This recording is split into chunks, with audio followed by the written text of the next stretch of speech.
Hele ramda kong chitin te hiya Zion fate min to arem thei love kanin nga na lal thuthlung te hi leiram mi ten an hrethiam phak love lal thuthlungfa kani tui le thara papia lal thi na tha ka trom ve to e lalli swat khan min trom pui thei lo ten soi soi ma se an hrethiam phak love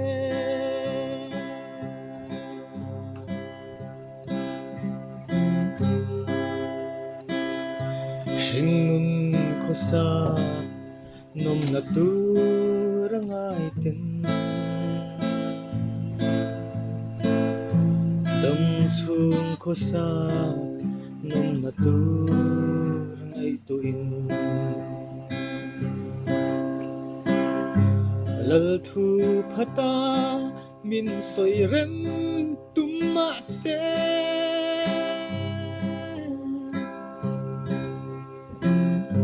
leiram mi ne min tu rem thei love lal thuthlungfa kani tui le thara bapia lal thi na tha ka trom ve to e lalli swat khan min trom pui thei lo ten soi soi ma se an hrethiam phak love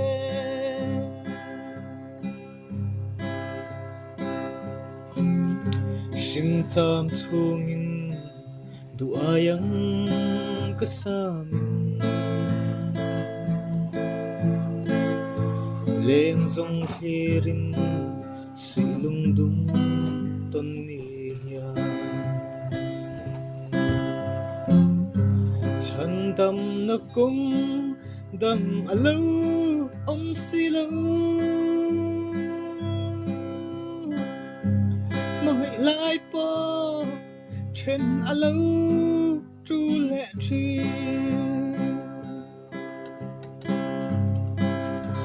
lal thuthlungfa kani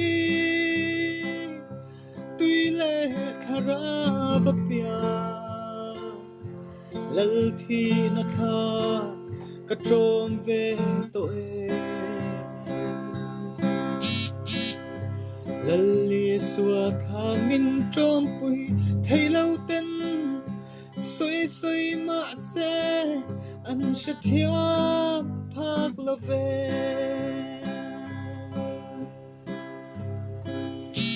sel na an ka musiten dong tuarin rual tin leng ten min lisan thin ma se beram no choi moi na la kan ramin thim lai na po palang kan deuh daye